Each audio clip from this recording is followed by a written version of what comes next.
சொல்லு மச்சான். அரிசி எங்கடா இருக்க? டிவி பார்த்துட்டு இருக்கேன். பாருப்பா, நீ ஜாலியா டிவி பாருப்பா. உங்க சித்தப்பா காசு எங்க அண்ணன் வட்டி காசு போனியாமே. நீ சாயிடா, அவங்ககிட்ட சொல்லக்கூடாதுல்ல. இதெல்லாம் எதுக்கு சொல்லிக்கிட்டு கொடுத்துறேன்டா. 8 மாசம் தாண்டி 3 மாசம் போயிட்டு இருக்கு. அவன் வந்து எனக்கு வீட்டை கத்திட்டு இருக்கான் தெரியுமா? மச்சான் நீ பாத்துக்கோ. அப்புறமா என் மூஞ்சில கூட பார்க்க மாட்டான். என் அண்ணன் பத்தி உனக்கு தெரியும். அவர் சித்தப்பா தரேன்ட்டாரு. ரெடி பண்ணி கொடுத்துறேன்டா.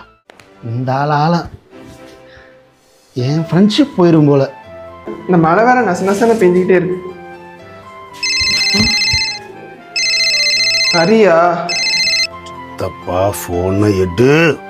ஷோ, இவன் வேற சொன்னா புரிஞ்சுக்காம தொல்லை பண்ணிட்டேன்.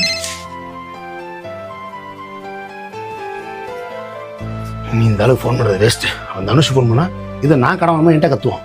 வைஷு தான் பேசணும். இதுவாது ஃபோன் எடுக்க தெரியல. ஹரிஷ் அண்ணாவா? இவர் எதுக்கு கால் பண்றாரு? சொல்லுங்கண்ணா.